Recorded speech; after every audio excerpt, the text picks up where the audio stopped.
أعوذ بالله من الشيطان الرجيم بسم الله الرحمن الرحيم والعصر إن الإنسان لفي خسر إلا الذين آمنوا وعملوا الصالحات وتواصوا بالحق وتواصوا بالصبر وقال تعالى ألم نشرح لك صدرك ووضعنا عنك وزرك الذي أنقض ظهرك ورفعنا لك ذكرك فإن مع العسر يسرا إن مع العسر يسرا فإذا فرغت فانصب وإلى ربك farghab. Shadaqallahul azim.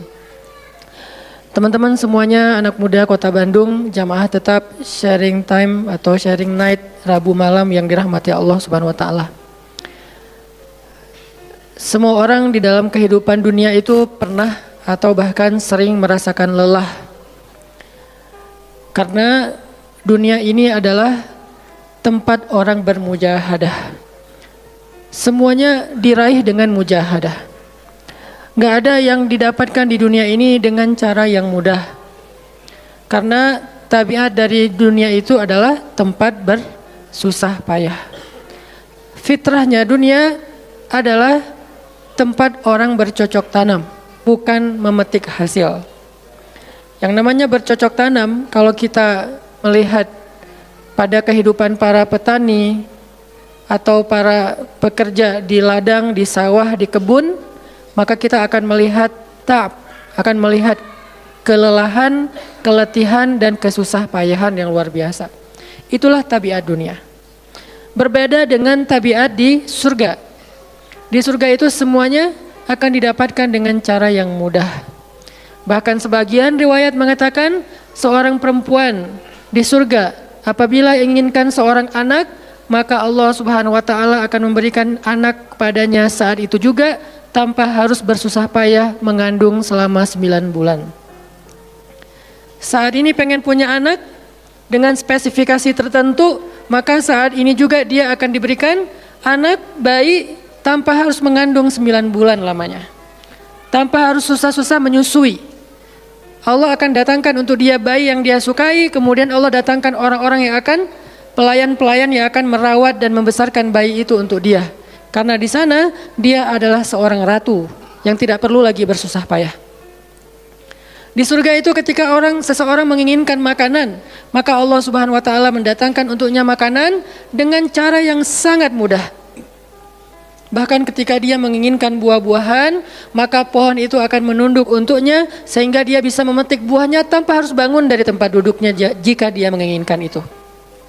Tetapi kalau dia menginginkan sesuatu yang lebih, misalnya dia ingin berjalan-jalan di kebun-kebun di antara banyak kebun surga, lalu dia ingin merasakan memetik pohon sendiri sambil membawa keranjang-keranjang yang indah, maka Allah juga akan memperkenankan keinginannya. Kaifa yasha, sebagaimana yang dia inginkan. Berbeda dengan dunia. Di dunia, apapun yang kita inginkan itu harus melalui mujahadah, melalui ikhtiar. Bahkan ketika kita ingin menjadi orang yang sekedar tidur-tiduran pun, Allah Subhanahu wa taala mentakdirkan tidur pun lelah. Tidur aja capek. Duduk capek. Ada orang yang duduknya capek akhirnya dia berdiri. Ya. Ada orang yang capek berdiri akhirnya pengen duduk. Kapan duduknya capek pengen berdiri? Salah satu yang sering saya alami itu kalau lagi naik pesawat. Apalagi pesawat penerbangan 9 jam, 10 jam itu pasti capek banget duduknya tuh. Sehingga kita menginginkan seandainya ada uang kita pengen duduk di kelas bisnis.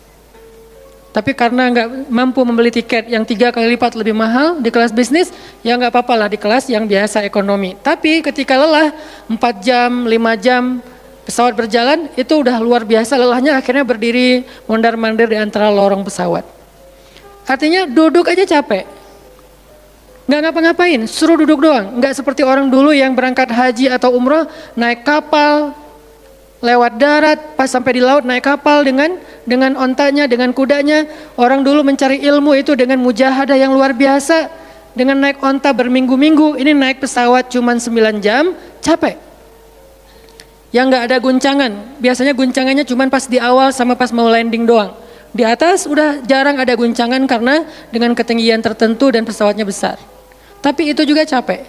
Naik kereta coba. dari Jawa ke Bandung misalnya, sebutlah dari Semarang, dari Malang, dari Surabaya naik kereta 10 jam, itu aja capek. Nggak usah jauh-jauh, Bandung Jakarta aja 3,5 jam, itu pun capek. Atau kita naik mobil, nggak perlu nyetir, pakai online, duduk aja di belakang atau di sebelahnya si driver, perjalanan setengah jam dari tempat kerja kita ke rumah atau dari rumah ke tempat kerja, ke kampus, ke sekolah gitu. Itu aja capek. Artinya dunia itu memang kayak gitu tabiatnya teman-teman. Tabiat dari dunia itu adalah lelah. Sehingga kalau ada orang yang menghindari capek dengan tidak ngapa-ngapain, itu hal yang agak klise dan naif. Bagaimana dia bisa menghindari lelah? Bagaimana dia bisa menghindari ta'ab? Bagaimana dia bisa menghindari bosan? Bagaimana dia bisa menghindari dalam keadaan susah payah, sedangkan dia masih berada di sebuah tempat bumi dunia yang tabiatnya memang tempat bersusah payah dan lelah. Satu-satunya cara menghindari lelah yang tidak perlu lagi bersusah payah itu hanyalah masuk surga. Tetapi kan itu tidak terjadi sekarang. Kita harus meninggal dulu dan kita belum mau. Ada yang mau meninggal masuk surga sekarang? Kalau dijamin sih insya Allah ya. Masalahnya nggak ada jaminan. Kalau para sahabat enak, mereka dapat jaminan. Surga Bilal, sebelum Bilal meninggal, Rasulullah udah bilang, bima sabaktani ilal jannah ya Bilal. Dengan apa kamu mendahului aku ke surga wahai Bilal? Dengan wudu dan sholat syukur wudu. Begitu juga nanti ada sahabat lain yang dijamin masuk surga bighairi hisab wala azab. Salah satunya adalah Ukasyah. Kalau kita tidak ada jaminan apapun di akhirat, kecuali berikhtiar dan bermujahadah untuk bisa mendapatkan kebaikan sebanyak mungkin di sisi Allah. Sehingga alangkah naifnya seseorang yang menghindar dari ta'ab wal ham wal gham. Dia berusaha menghindar dari lelah, menghindar dari susah payahnya kehidupan, menghindar dari beban-beban hidup. Itu nggak bisa dilakukan karena kita masih berada di dunia. Yang perlu kita sekarang coba pilih adalah kita mau lelah untuk hal yang sia-sia. Apakah kita mau lelah untuk hanya bersenda gurau? Apakah kita mau lelah hanya untuk hal yang tidak ngapa-ngapain? Atau justru lelah kita itu untuk sesuatu yang mudah-mudahan beribadah kepada Allah? Makanya disebut dengan lelahnya menjadi lillah. Karena dua-duanya lelah. Ada orang yang pergi ke masjid lelah, capek pergi ke masjid. Tapi ada juga orang yang berbuat dosa, itu juga lelah. Memangnya kalau kita beribadah lelah terus berbuat dosa nggak lelah? Banyak orang yang berbuat dosa lelah dan kita pernah merasakan kehidupan seperti itu.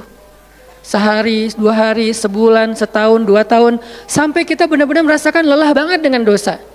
Di malam hari berbuat dosa, lelah. Akhirnya tidur sepanjang siang. Di siang hari berbuat dosa, lelah. Akhirnya tidur sepanjang malam. Lelah sama lelahnya. Antara orang yang beribadah dengan orang yang bermaksiat, itu sama lelahnya. Bedanya apa? Yang satu, lelahnya akan diganjar, dibalas oleh Allah dengan kebaikan dunia dan akhirat. Yang satu lagi lelahnya hanya akan disudahi dengan penyesalan. Sama-sama lelah. Bedanya lelah yang pertama mungkin baru dirasakan hasilnya setelah itu. Lelah yang kedua seolah-olah bisa langsung dirasakan kesenangannya, tetapi kesudahannya adalah penyesalan. Makanya pada malam ini kita ingin merenungkan beberapa nasihat baik dari Al-Quran maupun hadis tentang bagaimana kita menjadi orang yang setiap hari tetap lelah, tetap banyak beban, tetapi beban itu mudah-mudahan menjadikan kita mendapatkan banyak kebaikan di sisi Allah. Makanya Nabi SAW bersabda dalam hadis riwayat Bukhari dan Muslim, An-nasu ka'ibili mi'ah, la takadu tajidu fiha rahilatan. Manusia itu seperti 100 ekor onta. Manusia ka'ibili mi'ah, seperti 100 ekor onta. Yang harganya murah 50 juta, yang hidupnya untuk disembelih pada akhirnya nahar, disembelih. Onta itu kan kalau disembelih sambil dia berdiri ya. Kalau ayam, bebek disembelih sambil dipegangin atau diangkat. Kalau kambing dan sapi dibaringkan. Kalau onta disembelih itu sambil diberdirikan. Dia berdiri langsung disembelih. Itu onta. Artinya manusia ka'ibili mi'ah. Nabi itu menggambarkan onta karena onta ini punya banyak macam. Mungkin di Arab nggak ada ayam yang bermacam-macam. Akhirnya pakai bahasanya onta. Kalau di kita mungkin ada ayam potong, ada ayam kampung, dan segala macam, ada ayam jago. Kalau bebek ada mentok, ada apa? Bebek yang biasa. macam-macam kan. Di Arab mungkin nggak terlalu banyak variannya dan nggak terlalu akrab dengan kehidupan sehari-hari mereka. Yang akrab itu kambing, kuda, keledai, onta. Akhirnya Nabi mengatakan, "An-nasu ka'ibili mi'ah." Nabi seolah-olah mengambil sebuah perumpamaan. Dan perumpamaan ini bisa kita ganti dengan culture yang berbeda di setiap negara. Tetapi perumpamaan yang paling baik itu adalah onta. An-nasu ka'ibili mi'ah. Manusia itu seperti 100 ekor onta ibil.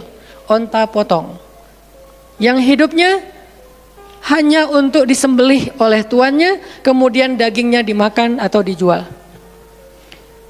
Kenapa bisa begitu murahnya? Cuma 50 juta, 40 juta dan berakhir dengan disembelih? Karena onta ini hidupnya tidak istimewa. Dia hidup hanya untuk makan, minum, tidur dan berkembang biak. Cuman itu misi dari kehidupan dia. Makan, minum, tidur, berkembang biak. Udah itu doang. Setiap hari kerjanya makan aja. Lihat hewan ternak ngapain? Merumput aja setiap hari. Nggak ada hewan ternak yang tiba-tiba dia lagi ngapain? Lagi sholat. Nggak ada. Hewan ternak misalnya lagi ngebantuin tetangga. Nggak ada. Hewan ternak lagi menjenguk yang sakit. Nggak ada. Hewan ternak yang lagi menyelesaikan hajat saudaranya. Hewan ternak yang lagi dengerin curhat. Nggak ada. Kenapa? Karena tugas misi kehidupan mereka itu cuma diciptakan untuk makan, minum, tidur, berkembang biak, udah. Ini namanya kalau di antara onta namanya ibil. Yang hidupnya itu sesederhana itu. Nggak ada yang rumit, nggak ada yang terlalu berlebihan. Dan an-nasu, manusia secara umum mirip dengan ibil. An-nasu ka'ibili mi'ah. Jadi kalau kita bandingkan dari 100 orang itu hampir semuanya seperti ibil. Misi hidupnya itu hanya untuk dirinya, gimana caranya biar bisa makan, gimana caranya biar bisa istirahat dengan nyenyak tidur, gimana caranya biar punya keluarga, berkembang biak, punya keturunan, dan kemudian dengan keluarganya dia punya family time, kapan liburan, makan di rumah, jalan, segala macam. Cuman itu misi dari kehidupannya, sehingga Nabi menyebut mereka yang misi kehidupannya hanya dirinya dan keluarganya, ka'ibili mi'ah, seperti 100 ekor onta. Kurang istimewa. Orang yang hidupnya hanya untuk dirinya dan keluarganya itu kurang istimewa, sehingga disebut dengan ibilimi'ah, 100 ekor onta. Tapi enggak hina, tidak rendah, tidak mungkin melenceng, sesat segala macam, enggak. Dia tetap tidak haram, tidak najis. Nabi tidak mengumpamakan manusia seperti seekor anjing, seperti seekor babi, enggak. Karena itu najis, haram dan seterusnya. Onta, makhluk yang hewan yang baik, cuman tidak istimewa. Di sini tidak ada judgement. Nabi itu orangnya nggak suka menjudge. Nabi nggak mengatakan manusia ini semuanya misalnya dengan kalimat celaan, keledai, enggak. Manusia ini misalnya hewan yang najis, enggak. Nabi mengatakan an-nasu ka'ibili mi'ah, manusia itu seperti 100 ekor onta. La takadu tajidu fiha rahilatan. Hampir-hampir di dalam 100 ekor onta itu kamu enggak mendapati satu pun onta yang dikenal dengan nama rahilatan. Rahilah itu dari kata rihlah. Rihlah itu udah jadi bahasa Indonesia, rihlah. Kemudian di Inggris kan jadi traveling, trip, segala macam. Rahilah dari kata rihlah. Apa itu rahilah? Onta yang bertugas untuk membawa beban tuannya dalam perjalanan panjang, baik itu berdagang maupun berperang. Dia punya misi lain selain makan, minum, berkembang biak, terus dipotong. Enggak, misinya lebih keren. Apa? Membawa beban. Membawa beban tuannya. Itulah rahilah.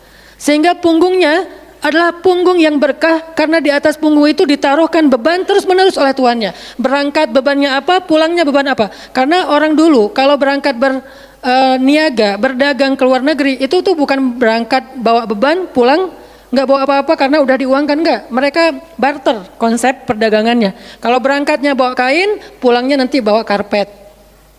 Berangkatnya bawa gandum, pulangnya nanti bawa sutra misalnya. Tetap aja ada beban, karena mereka berangkat jual misalnya ke Syam, dari Mekah ke Damaskus, nanti pulangnya dari Damaskus ke Mekah bawa lagi barang-barang Damaskus yang bisa dijual di Mekah. Pas berangkat bawa barang Mekah yang bisa dijual di Damaskus, pas pulang membawa barang Damaskus yang bisa dijual di Mekah. Li'ila fi Quraisy Ilafihim rihlatash syita'i was-saif. Rihlah syita'i was-saif. Mereka melakukan rihlah pada musim dingin dan musim panas. Itulah ilafu Quraisy, kebiasaan orang-orang Quraisy. Ilafu Quraisy, kebiasaan tradisi orang Quraisy. Apa tradisinya? Berdagang di musim dingin dan di musim panas. Barang dagangannya beda-beda. Kalau musim dingin yang dibawa itu bahan-bahan jaket, bahan-bahan untuk menghangatkan tubuh. Bahan-bahan yang kalaupun dia bawa makanan yang biasa dimakan di musim dingin yang menghangatkan tubuh. Kayak misalnya jenis bubur di Arab itu ada namanya adas. Dan itu disebutkan di dalam Al-Quran, di Al-Baqarah. Wa adasiha wa basaliha, ada adas, ada bawang. Adas itu salah satu makanan kesukaan orang Arab di musim dingin. Karena kalau makan adas kayak bubur gitu, dia badannya menjadi hangat. Jadi kayak menghangatkan tubuh gitu. Artinya syita'i was-saif, di musim dingin dan di musim panas, dua-duanya ada barang yang didagangkan. Dan itu adalah ilafu Quraisy, kebiasaan tradisi orang-orang Quraisy. Rihlah. Siapa yang akan dibawa rihlah? Apa yang akan membawa barang dagangan mereka ketika rihlah? Namanya onta rahilah. Onta yang mengangkut beban barang tuannya. Rahilatan. Sehingga onta ini adalah onta yang lebih kuat fisiknya. Onta ini onta yang lebih tangguh perjalanan walaupun mengalami badai. Onta ini onta yang lebih kuat ingatannya sehingga dia menghafal jalan yang dilaluinya. Walaupun terjadi badai dia nggak tersesat. Jarang onta rahilah tersesat. Biasanya yang tersesat itu ibil. Ibil kalau ditaruh di tengah padang pasir, terjadi badai, terus bekas jalannya ketutup dengan pasir, dia bingung. Itu ibil. Sehingga kalau kita baca cerita-cerita tentang orang yang tersesat di padang pasir, rata-rata istilahnya kalau nggak jamal ya ibil. Kalaupun ada onta rahilah yang tersesat berarti badainya parah banget. Kalau ada hadis onta rahilah tersesat berarti badainya parah banget. Artinya rahilah ini ingatannya kuat. Dia kalau lewat satu jalan, setahun kemudian lewat lagi dia masih hafal. Itu rahilatan. Dalam teknologi sekarang kita nyebutnya dengan map. Ada banyak platform aplikasi map digital yang membuat kita bisa menghafal jalan. Dan diupdate terus, jalan ini sekarang macet segala macam. Rahilatan punya kemampuan membaca jalan walaupun mungkin berbeda dengan teknologi sekarang. Itu namanya rahilatan. Ini kata Nabi, la takadu tajidu fiha rahilatan. Manusia itu seperti 100 ekor onta. Dan di antara 100 ekor onta itu, atau 100 orang itu, hampir kamu tidak mendapati satupun yang bernama rahilatan, yang mampu mengangkat beban lebih. Sehingga di sini Nabi SAW seolah-olah mengajarkan kita, memotivasi kita agar belajar menjadi rahilah. Manusia itu baru istimewa kalau dia menjadi rahilah, kalau dia mengangkut banyak beban, kalau dia menjadi orang yang paling banyak bermanfaat untuk orang lain. Makanya muncullah hadis, khairun nas anfa'uhum linnas, inna ahabban nasi ilallah anfa'uhum linnas. Dua riwayat hadis yang berbeda. Sebaik-baik manusia, kalau dalam analogi yang pertama, sebaik-baik onta adalah rahilatan. Bukan ibil, bukan nakoh, bukan jamal. Sebaik-baik onta rahilatan. Kenapa kok rahilatan? Karena dia yang paling bermanfaat. Soalnya dia yang paling banyak mengangkut beban. Sehingga dengan analogi tentang onta rahilah, kita menerjemahkan hadis khairun nas, sebaik-baik manusia dengan istilah khair. Arti khair itu memberi lebih, arti khair itu bermanfaat. Khairun nas anfa'uhum linnas, sebaik-baik manusia yang paling bermanfaat untuk orang lain. Dalam riwayat yang lain, inna ahabban nas ilallah, sesungguhnya orang yang paling dicintai Allah di antara manusia, anfa'uhum linnas, yang paling bermanfaat untuk orang lain. Itu yang paling dicintai Allah di antara manusia. Muncul lagi hadis yang mirip, inna ahabbal a'mali ilallah sururun tudkhiluhu ala qalbi muslim. Sesungguhnya perbuatan, amal soleh, aktivitas, pekerjaan yang paling disukai Allah di antara yang kita lakukan dalam kehidupan sehari-hari adalah membahagiakan hati orang lain. Ini semuanya hadis-hadis yang memiliki makna yang sama, yaitu menjadi pengangkut beban. Lelah Ustadz, lelah. Enggak ngangkut beban, lelah juga. Ngangkut beban lelah juga, cuman bedanya orang yang lelah tanpa mengangkut beban, hidupnya penuh dengan keluh kesah, tidak ada yang menghargai, tidak dimuliakan, akhirnya dia ngeluh. Ada kan banyak orang yang ngeluh karena merasa dirinya nggak dihargai orang lain, tetap aja ngeluh. Ada juga yang ngeluh karena terlalu banyak beban, padahal dua-duanya sama-sama ngeluh, kenapa nggak memilih yang lebih baik? Memangnya kalau kita nggak ngangkut beban, kita nggak akan berkeluh kesah? Ngeluh, ngeluhnya mungkin bukan capek, ngeluhnya nggak ada yang hargai. Dan itu udah sunnatullah, kalau kita pengen dihargai, pengen dimuliakan, kita harus menjadi orang yang paling rahilah, yang paling banyak ngangkut beban. Gak bisa kita jadi ibil tapi pengen diperlakukan seperti rahilah, itu gak bisa. Kita tuh ibil, hidupnya untuk diri sendiri, gak bantu siapa-siapa, gak peduli dengan siapa-siapa, harta kita gak bermanfaat untuk orang lain, pikiran kita gak bermanfaat untuk orang lain, lisan kita tidak bermanfaat untuk orang lain, wawasan kita tidak bermanfaat untuk orang lain. Apalagi tenaga kita nggak bermanfaat untuk orang lain, skill kita nggak bermanfaat untuk orang lain, semua tentang diri kita hampir tidak bermanfaat untuk orang lain. Lalu kita ingin dihargai seperti orang yang paling bermanfaat. Ini naif, klise, nggak ada seperti ini, bukan sunnatullahnya. Karena seseorang itu diberi balasan sesuai dengan mujahadah. Al jaza ala qadril masyaqqah, balasan tergantung susah payahnya dalam berikhtiar. Siapa yang mujahadahnya lebih, maka rewardnya lebih, jazanya lebih. Jadi saya kadang-kadang ngerasa, dulu saya juga pernah merasa kayak gitu. Kenapa kok dia dihormati saya enggak? Kita enggak boleh cemburu tanpa alasan. Seolah-olah misalnya harusnya hormati semua orang dong, enggak bisa. Itu udah fitrah manusia dan sunatullah dalam kehidupan di dunia. Kalau kita pengen dihormati orang, kita harus menjadi rahilah. Kalau kita pengen dihargai orang, kita harus jadi rahilah. Nggak bisa kita berharap dihargai oleh pasangan kita atau calon pasangan kita, tapi kita nggak punya tanggung jawab, nggak bisa. Kalau teman-teman pengen dihargai oleh pasangan halalnya, teman-teman harus mengangkat tanggung jawab yang lebih berat daripada dia. Kalau dia yang capek kita leleh aja di rumah, tapi kita minta dihargai, saya kan suami. Suami itu bukan status, suami itu peran. Ada orang dia jenis kelaminnya perempuan, tapi dia suami. Kenapa? Karena dia mengambil peran laki-laki. Dan itu saya melihat banyak perempuan seperti ini, hebat dan memalukan bagi suaminya. Di beberapa tempat saya melihat suaminya di pagi hari nggak kerja, cuma nongkrong-nongkrong aja di warung, ngopi juga itu ada uangnya, giliran untuk nafkah keluarga dia nggak punya uang, untuk ngopi, untuk rokok dia punya uang, untuk anaknya nunggak sekolahnya, untuk anaknya makanannya seadanya. Sehingga karena ini udah berjalan bertahun-tahun, akhirnya istrinya udah nggak sanggup lagi berharap kepada dia, minta cerai juga nggak dicerai-ceraikan, akhirnya istrinya ikhtiar sendiri. Istrinya jadi pembantu rumah tangga, istrinya jadi kerja ke luar negeri. Saya beberapa kali ke Hong Kong, hampir tiap 4 bulan sekali ke Hong Kong, dan selalu mendengar cerita teman-teman di Hong Kong, para pejuang-pejuang di Hong Kong itu kan 99%-nya perempuan ya. Hong Kong itu 99% lebih perempuan. Beda kan sama Taiwan, Korea itu laki-laki dan perempuan agak imbang lah. Tapi kalau Hong Kong itu bisa dibilang dari 100 pekerja 99 orangnya bahkan lebih adalah perempuan. Dan semua mereka punya masalah yang hampir sama di negerinya, di kampungnya. Masalahnya mereka terpaksa untuk berangkat ke luar negeri karena ada yang demi membiayai sekolah anak-anaknya, single parent. Kemana suaminya? Suaminya pergi dan tidak bertanggung jawab. Atau suaminya ada tapi tidak mampu mencari nafkah. Terpaksa dia kerja ke luar negeri dengan segala macam resiko. Dan banyak banget kasus di Hong Kong. Siapa juga yang mau jauh-jauh dari keluarganya, apalagi punya anak masih kecil ya. Kemarin kita baru dengar cerita seorang anak yang harus merawat ayahnya yang sakit kanker gara-gara di rumahnya nggak ada siapa-siapa. Ibunya berjuang di luar negeri. Kenapa? Karena suaminya sakit. Kalau ini masih bisa kita pahami lah. Tapi kemana pamannya misalnya?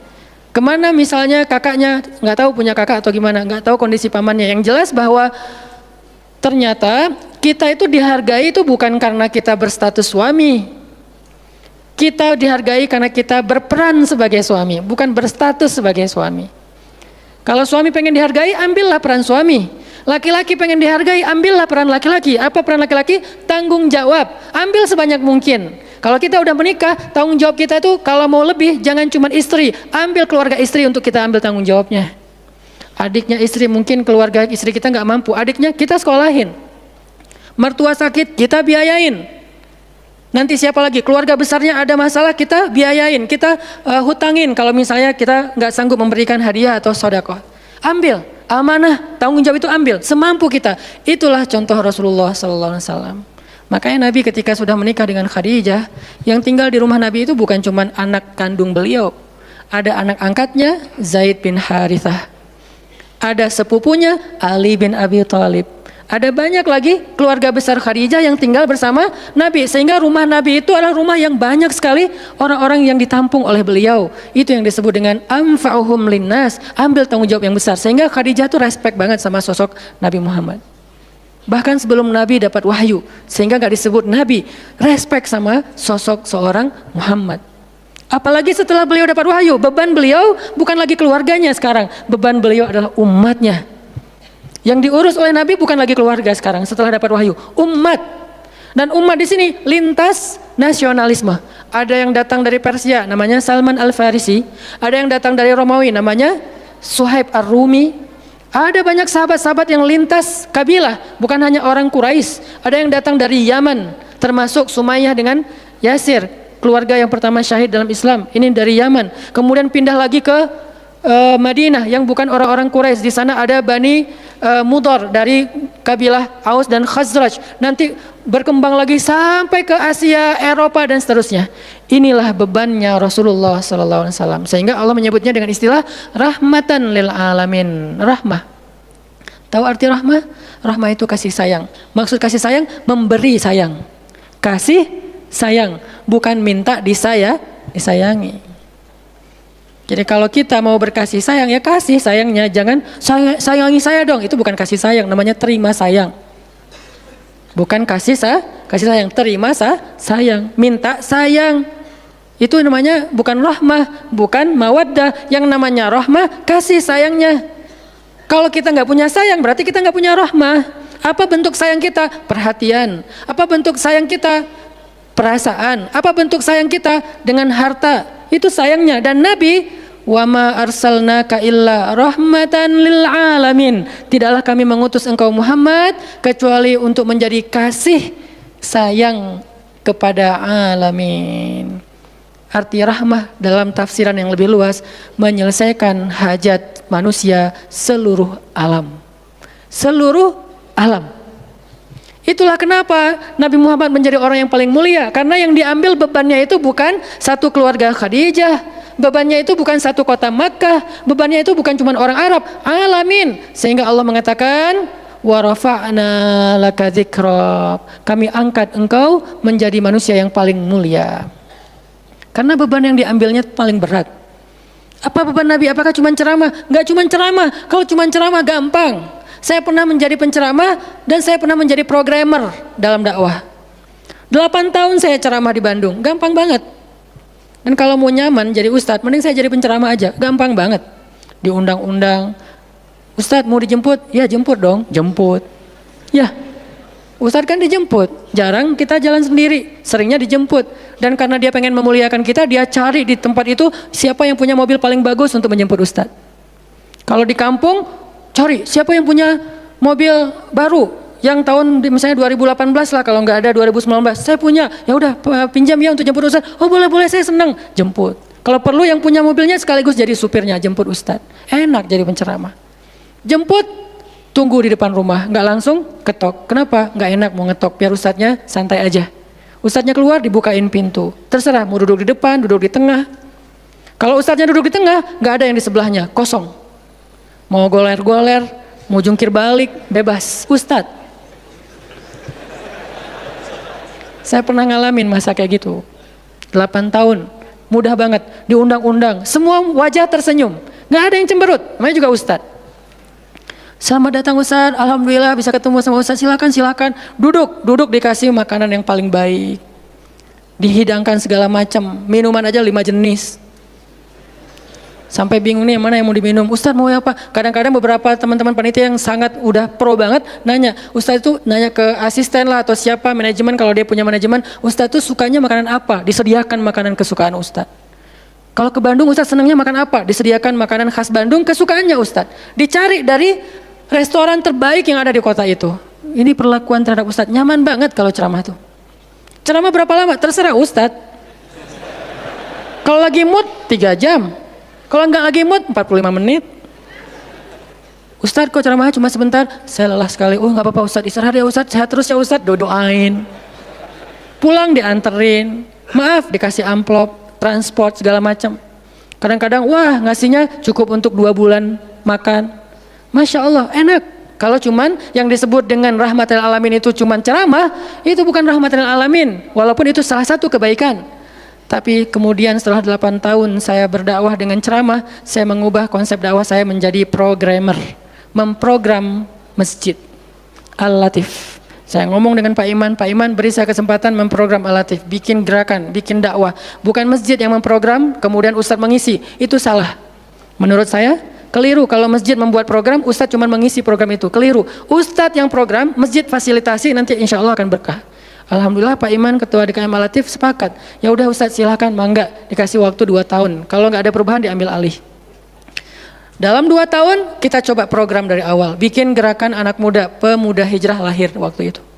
Mulai programming, gimana caranya biar masjid rame. Dari yang cuma 20 orang kajian setiap Rabu malam, dari dulu udah Rabu malam. Yang hadir berapa orang? 20 orang. Kalau Persib lagi main, libur. Semua pada nonton. Malah sering lagi libur. Kadang-kadang Persib nggak main. Terus yang main siapa? Yang main Piala Eropa kah, Piala Champion kah, Liga Eropa, Piala Dunia, libur. Akhirnya berkembang pelan-pelan jadi setengah masjid, satu masjid, membludak keluar masjid sampai ke Jalan Cendana. Akhirnya pindahlah ke masjid ini. Kenapa? Karena udah nggak nampung, nggak enak juga dengan tetangga karena parkirnya kemana-mana. Kan kita pindah ke sini karena Al-Latif nggak nampung. Nah, ketika dakwah berubah menjadi programmer, bebannya beda. Udah nggak kayak dulu, enggak, beda. Pergi taklim, pergi sendiri. Bahkan berkorban dengan harta sendiri, bareng-bareng dengan teman-teman. Semuanya lelah, kita meeting sampai tengah malam. Emangnya gampang membuat tren hijrah? Nggak mudah teman-teman. Kita harus meeting, mikirin. Sekarang tambah lagi beban yang lain, Barisan Bangun Negeri. Para ustadz berkumpul, bikin gerakan bersama. Kita bikin Barisan Bangun Negeri. Dikasih amanah untuk jadi amirnya, mikirin apa yang harus kita lakukan. Program pertama saya bilang, less waste. Isu lingkungan. Kenapa? Kita pengen jadiin masjid sebagai 911. Tapi pelan-pelan, nggak bisa langsung. 911 ini nanti kalau ada masalah di masyarakat, tetangga masjid yang ditelepon masjid. Anak saya sakit, telepon masjid. Ada yang meninggal, telepon masjid. Ada yang pingsan, telepon masjid. Ada yang baru diputusin, telepon masjid. Sampah ini udah darurat. Bandung ini hanya batas deadline penanganan sampah kita kalau kata Pemkot itu sampai 2023. Kalau kita nggak punya alternatif, ini akan jadi masalah besar. Jakarta, saya kemarin ke Jakarta sampai 2022, lebih cepat sedikit daripada Bandung. Artinya mereka hanya bisa menampung sampah sampai 2022. Sisanya kalau nggak ada solusi alternatif, maka akan terjadi masalah besar, tumpuk sampah di depan rumah masing-masing selama nggak usah sebulan, seminggu aja gimana rasanya? Nggak ada yang ngambil sampah di depan rumah kita, seminggu aja. Petugas sampah nggak ngambil sampah di depan kos-kosan, di depan rumah. Sehari telat aja itu udah nggak enak, apalagi seminggu, sebulan, setahun, jadi gimana? 2022, kota-kota besar rata-rata terancam dengan bom waktunya sampah. Kita angkat less waste supaya masjid menjadi salah satu media komunikasi antara Pemprov, Pemkot, pemerintah kepada publik. Kenapa? Soalnya trust publik kepada masjid itu bagus. RT RW bikin program pungut sampah kayak edukasi dan campaign tentang sampah, yang datang sedikit. Kalau RT RW bikin program, hari Minggu yuk kita bikin gerakan pungut sampah, sedikit yang datang. Tapi masjid bikin taklim, yang datang ribuan, apalagi 2-3 tahun terakhir, alhamdulillah luar biasa. Sehingga masjid punya potensi untuk mengkomunikasikan masalah ini kepada publik. Saya ajaklah teman-teman, yuk kita bikin isu sampah dimulai dari masjid. Jalan 2, Bandung, Bintaro udah jalan. Next mau kita jalankan di Jogja, di Malang, dan di Pontianak. Seluruh masjid di Indonesia. Programming, mikir. Harus ketemu dengan beberapa orang, dan habis waktu saya dalam beberapa tahun terakhir bukan untuk dakwah tablik, makanya udah jarang ceramah. Teman-teman kalau ngelihat ceramah anak Taki di Bandung cuma sekali seminggu, itu juga kalau nggak libur ya. Kajian Rabu malam. Ustaz Hanan selain Rabu malam ngapain sih? Ustaz kosong nggak? Kosong, saya bilang. Kenapa nggak mau ngisi jadwal? Kosong dari taklim tapi nggak kosong dari aktivitas. Sehari meeting bisa 5 kali. Dulu saya pernah yang kalau bahasa teman-teman tuh ngeprank jamaah, bukan ngeprank sebetulnya. Katanya Ustaz nggak datang, tiba-tiba datang kan? Itu tuh meeting 5 kali sehari, dari pagi, siang, sore, menjelang maghrib, baru beres isya. Meeting dengan siapa aja Ustaz? Banyak hal yang harus kita bereskan untuk bisa memunculkan satu program kecil. Akhirnya beres Isya, saya bilang masih ada jemaah enggak? Sebagian udah pulang Ustaz, tapi yang lain masih pada nunggu, kasihan. Ya udah saya jalan aja ke sini naik motor, sampai di sini Isya baru ngisi kajian. Artinya ternyata bebannya beda. Tapi rohilatan, itu yang disebut dengan dakwahnya Nabi. Saya baru mengambil sebagian kecil dari banyak varian dari dan instrumen dakwah Nabi, itu cuma sebagian kecil, memprogram, baru masjid. Nabi itu alamin loh.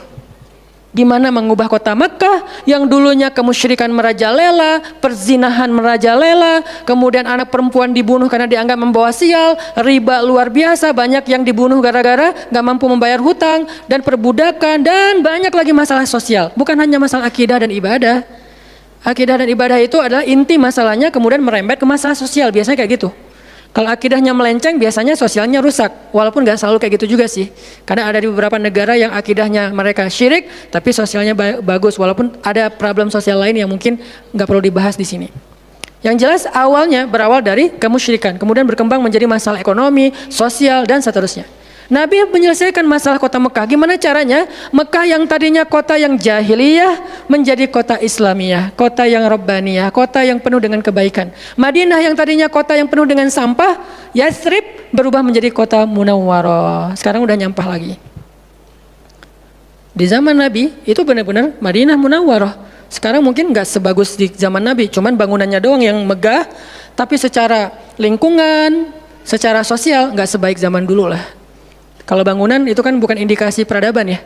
Karena kita pernah mengalami masa peradaban Islam yang keren, nggak ada tuh bangunan pencakar langit seperti Dubai.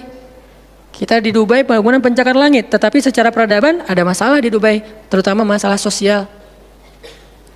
Di Arab Saudi, masalah lingkungannya luar biasa, salah satu penghasil sampah 10 besar di dunia. Kalau untuk masalah sampah organik, termasuk 5 besar di dunia. Artinya makan sering dibuang-buang. Makanya sampah organiknya paling banyak, waste-nya paling banyak. Itu yang diselesaikan oleh Nabi di kota Mekah dan Madinah, kemudian berkembang di kota-kota lain sampai ke Irak, sampai ke Syam, sampai ke Mesir, sampai ke Eropa, sampai ke Turki, sampai ke Afrika, bahkan sampai ke Nusantara. Rahmatan lil alamin, rahmah, bukan cuma ceramah. Kalau ceramah, Nabi lebih jago dari siapapun. Orang siapapun yang berceramah itu kopas dari Nabi kan? Ada yang ceramah nggak kopas dari Nabi? Nggak ada. Kopas dari Nabi Musa enggak, kecuali diriwayatkan dari Nabi Muhammad, kemudian baru Nabi Muhammad meriwayatkan dari Nabi Isa dan Nabi Musa. Semuanya kopas, copy paste dari Rasulullah SAW. Artinya kalau mau ceramah, bahan Nabi itu banyak banget. Dan kalau Nabi mau ceramah, yang undang pasti banyak banget. Jadilah Nabi dai sejuta umat. Capek pasti setiap hari 5 kajian. Nabi lagi di mana? Lagi di Syam. Sampai 2 tahun ke depan jadwal ceramah penuh. Kalau Nabi mau kayak gitu. Tapi ternyata Nabi bukan cuma ceramah, memprogram umat. Ada yang masalah datang ke Nabi, ya Rasulullah, saya diceraikan oleh suami saya dengan bahasa, kamu bagi saya seperti ibu saya, zihar. Nabi bingung nih, gimana nih zihar? Kok suaminya gitu banget sih sama dia? Ya udah, berarti kamu sudah diceraikan oleh suamimu. Sabar ya, dinasihati, disabar-sabarin sama Nabi. Dia pulang turun ayat surat Al-Mujadalah tentang bab zihar. Ada lagi yang datang rame, dia yang salah, saya yang salah, dia yang salah. Akhirnya didamaikan sama Nabi. Nabi mau takbir nih, pergi ke masjid mau sholat berjamaah, mau takbir. Ya Rasulullah, di Bani Salamah ada masalah, mereka hampir berperang, nggak jadi takbir, pergi ke Bani Salamah menyelesaikan hajat mereka. Datang jamaah udah sholat, Nabi sholat yang jamaah yang kedua. Artinya rahmah, ngambil beban umat. Belum lagi nanti beban umat yang tertindas di antara Bani Israel, di luar negeri, di Yaman, di Syam, yang Nabi mengutus para sahabat untuk menyelesaikan hajat-hajat mereka. Makanya Nabi mengatakan, siapa yang datang kepada saudaranya untuk menghilangkan masalahnya, maka Allah akan menghilangkan masalah orang ini nanti di akhirat. Makanya beban Nabi itu berat banget teman-teman. Kalau kita baca sirah Nabi, luar biasa, Nabi itu lelah banget. Sampai para sahabat meriwayatkan Nabi itu dulu sebelum dapat wahyu, beliau seger gitu. Setelah dapat wahyu tetap ganteng, tetap keren, karena memang aslinya udah dari sononya keren ya. Cuman udah ada guratan lelahnya tuh terasa di wajah beliau, lelah banget. Sampai Nabi itu pernah sampai Allah bilang gini, fala'allaka bakhi'un nafsaka ala atharihim, hampir saja engkau mencelakai dirimu gara-gara mereka. Mas, apa maksudnya? Kok Nabi hampir mencelakai dirinya gara-gara mereka? Itu maksudnya apa? Saking terbebannya Nabi dengan kondisi umat, hampir-hampir Nabi itu sakit keras, hampir-hampir Nabi itu binasa, celaka, meninggal demi mikirin nasib umat. Kayak gitu banget coba. Itu namanya rohilatan. Kita belum sanggup untuk memikul beban umat sedunia. Makanya minimal kalau kita nggak ngambil beban umat sedunia dengan tangan kita, minimal dengan pikiran kita aja. Kita mikir nggak sih nasib Palestina? Atau kita masih nganggap bahwa itu beda negara? Kalau beda negara oke. Apakah kita memikirkan mereka karena kemanusiaan? Masa kita mau bilang mereka bukan manusia? Kan sama-sama manusia. Harusnya kita merasakan apa yang dia rasakan karena kita sama-sama manusia, punya perasaan yang sama. Kalau kehilangan akan sedih, kalau melihat kezoliman juga nggak akan kuat, kalau dizolimi juga akan sakit. Kita mikir nggak tentang Palestina? Kita mikir nggak nasib Suriah? Kita mikir nggak nasib Rohingya? Kita mikir nggak nasib Yaman? Apakah gara-gara kita mikir tentang mereka lantas kita jadi radikal dan teroris? Sejak kapan kita memikirkan nasib orang yang tertindas tiba-tiba jadi radikal? Apakah orang yang tidak memikirkan orang lain hanya dirinya sendiri berarti orang yang baik? Justru makin banyak kita mikirin nasib mereka, kita makin rohilatan walaupun belum sanggup menyelesaikan hajat mereka, mikir doang. Dengan kita lihat postingan yang terakhir di Idlib, bagaimana anak bayi kehilangan kakinya gara-gara kena bom dari tentara Rusia. Kita belum sanggup ngasih solusi sebagai pribadi maupun sebagai bangsa, belum sanggup. Pertama jaraknya jauh, kedua memang kita juga belum punya kemampuan untuk itu. Tapi kita berharap suatu saat Indonesia ini harus sanggup menyelesaikan masalah dunia. Kenapa?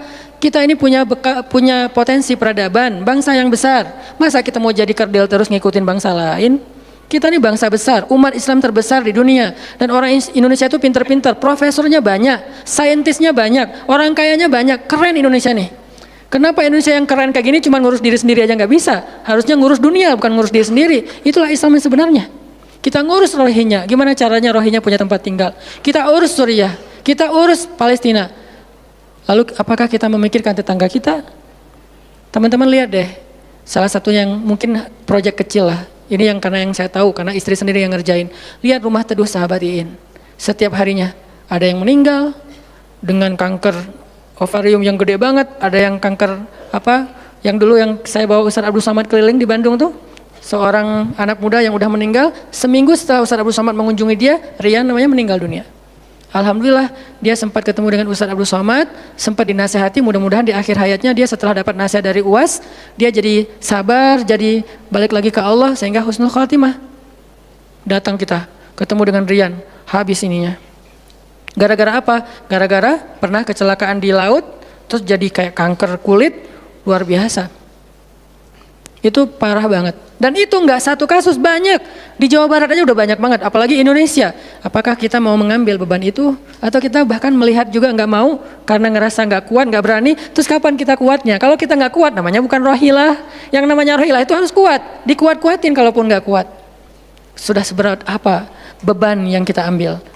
Selain, dan itu nggak bisa bahasanya diambil sebagian, dibuang sebagian yang lain, enggak. Minimal kalau yang di dekat kita mengambil bebannya sampai menyelesaikan hajatnya dengan harta mungkin, dengan skill, dengan network, dengan minimal dengan sosial media kita repost, ya ada yang bisa bantu ini enggak. Kalau yang di luar negeri karena kita nggak sanggup menyelesaikan, minimal dengan pikiran dan doa. Kasihan yang mereka, doain terus karena doa kita itu ngaruh. Jangan berpikir mendoakan mereka itu nggak ngaruh itu.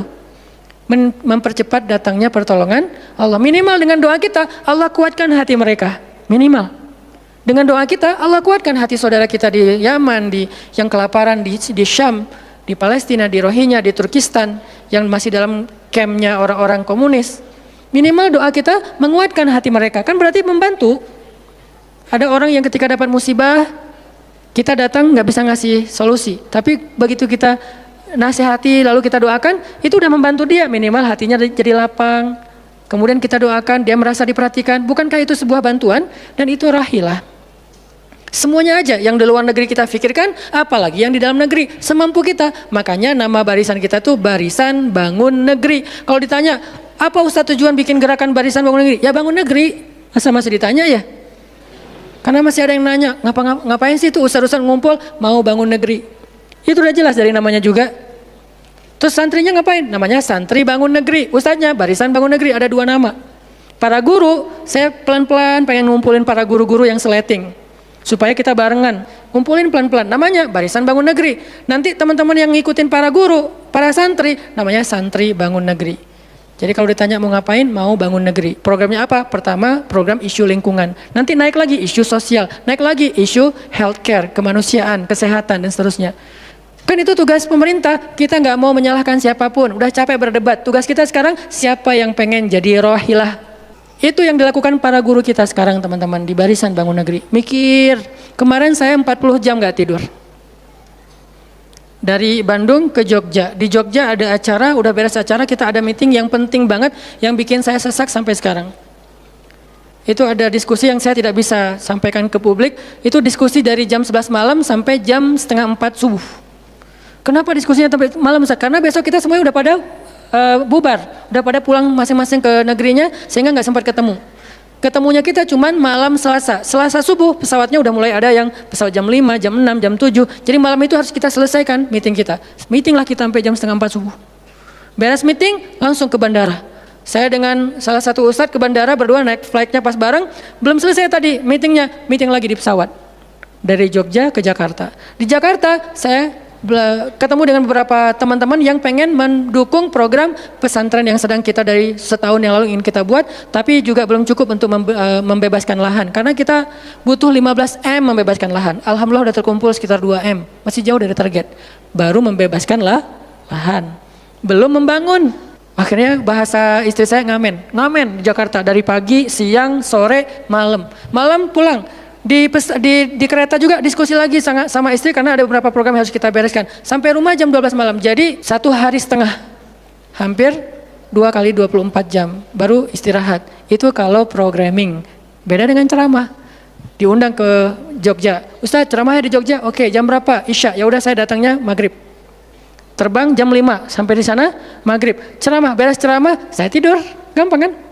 Beres ceramah jam 11 malam, balik ke hotel, dipesankan hotel sama panitia. Hotelnya mau yang gimana Ustadz? Terserah, yang dekat-dekat aja biar nggak capek di jalan. Oh ya Ustadz, dikasih hotel biasanya yang enak, yang deluxe. Masuk ke hotel, mandi air hangat, ya. Beres mandi air hangat, pesan makanan online. Karena tadi belum makan, misalnya kalau telat makan juga, pesan datang ke kamar. Kadang-kadang saya cuma pesan 1 jenis, mereka pesan 3 jenis. Saya belum makan, lapar, boleh nggak pesan sate? Oh boleh Ustaz. Datang sate, datang mie godok, datang apa, banyak. Semuanya ditaruh di depan kamar. Ustaz, ini udah ada makanannya. Masya Allah makanannya banyak gini. Kalau cuma ceramah, habis makan jam 12, tidur. Bangun sholat subuh, beres subuh, olahraga. Ya, karena di hotel, treadmill. Beres treadmill, berenang. Beres berenang, breakfast.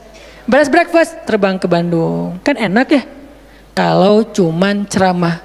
Jadi kerjanya cuma 1,5 jam pas ceramah. Itu juga santai. Namanya juga ceramah gampang. Tapi kalau programming, buat program kayak tadi ceritanya, meeting nggak beres-beres. Sampai enak dengan meeting. Kopi entah berapa gelas. Ada yang digulaan, ada yang nggak digulaan. Ada yang pakai susu, ada yang nggak pakai susu. Sampai diistilahkan yang nggak pakai susu kopi akhi, yang pakai susu kopi ukti. Semua jenis kopi. Artinya rohilatan. Ternyata memang benar kata Nabi, manusia itu seperti 100 onta, sedikit yang rohilatan. Makanya sekarang kita mau milih mau jadi rohilatan atau mau jadi 100 onta. Dimulai dari hal yang kecil. Saya ngajak teman-teman, yuk kita jadi rohilah, kita angkat beban negeri kita, beban bangsa kita. Saya pengen banget masjid itu jadi kayak rumah teduh. Sekarang yang menjalankan pasien kanker kurang mampu se-Jawa Barat, salah satunya rumah teduh itu. Yang sekarang ada 15 rumah dengan sekitar 300 pasien. Yang setiap kali operasi itu 40 juta. Karena kalau pakai BPJS antrinya setahun. Sehingga harus pakai jalur normal. Dan beberapa di antara mereka belum sanggup untuk membayar cicilan BPJS sehingga nunggak nggak bisa pakai. Kita selesaikan. Harusnya itu dilakukannya oleh masjid. Kenapa? Karena potensi zakat, infak, sedekah, kenceleng masjid gede. Jangan cuma dipakai buat renov.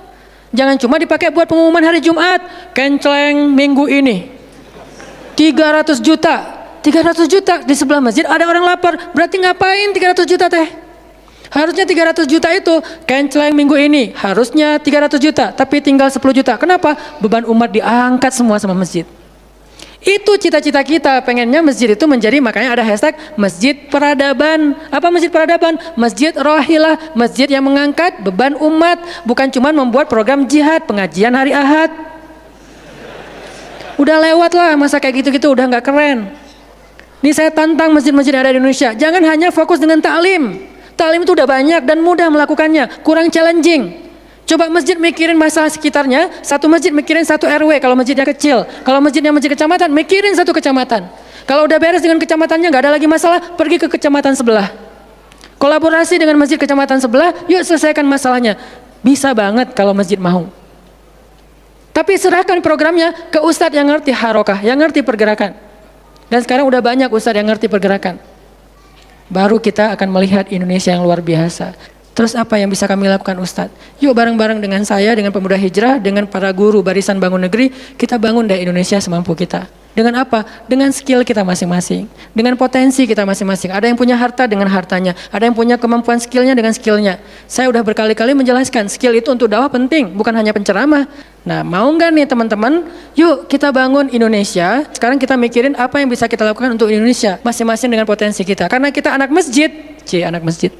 Karena kita banyak sering ke masjid, ya udah kita bangun Indonesia dengan cara masjid. Dan ternyata cara masjid itu bukan cuma Allahu Akbar dan Subhanallah, salam, enggak. Yang dibicarain di masjid itu bukan cuma juz-juz Al-Quran, tapi masalah umat. Karena Nabi membicarakan masalah umat itu di Masjid Nabawi. Yang kita pengen ke sana, berharap banget bisa umroh. Apakah di Masjid Nabawi itu cuma ada raudhah, kemudian orang berdoa, egois banget pengen masuk surga sendiri? Enggak. Di raudhah itu Nabi dengan Jibril bicara tentang umat. Gimana caranya umat ini selesai masalah mereka. Sampai ke penjuru dunia. Yang terjajah dibebaskan dari penjajahan. Yang terzolimi dibebaskan dari kezoliman. Itu namanya rahilah. Saya yakin di sini banyak potensi dan skill yang keren-keren. Coba berikan skillnya untuk dakwah. Dedikasikan skillnya untuk agama. Yang kalau kita dedikasikan untuk agama, insya Allah untuk bangsa dan negara udah pasti. Karena agama kita itu bukan agama ritual. Agama kita ini adalah agama kehidupan. Sehingga yang ada di dalamnya bukan cuma bab sholat, tetapi juga bab orang sakit.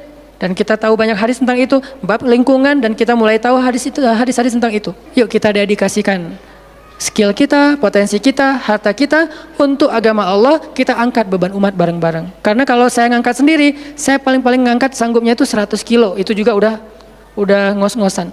Tapi kalau kita ngangkat bareng-bareng, bisa bertonton beban umat kita angkat. Mudah-mudahan dari kajian mager ini, mudah-mudahan kelak kita bisa menjadi orang yang mudah bergerak, sanggup bergerak, dan geraknya bersama-sama. Barakallahu fikum, billahi taufiq wal hidayah. Allahumma inna nas'aluka ridhaka wal jannah wa na'udzubika min sakhatika wan nar. Allahumma a'inna ala dzikrika wa syukrika wa husna ibadatik. Rabbana habbib ilainal iman wa zayyinhu fi qulubina wa karrih ilainal kufra wal fusuqa wal isyan waj'alna minar rasyidin. Rabbana atina min ladunka rahmah wa hayyi' lana min amrina rasyada wa hayyi' lana min amrina rasyada wa hayyi' lana min amrina rasyada waj'al lana min kulli dhiqin makhraja wa min kulli hammin faraja wa min kulli usrin yusra. Rabbana atina fid dunya hasanah wa fil akhirati hasanah wa qina adzabannar. Wa sallallahu ala sayyidina Muhammadin wa ala alihi wa sahbihi ajmain walhamdulillahi rabbil alamin. Wassalamualaikum warahmatullahi wabarakatuh.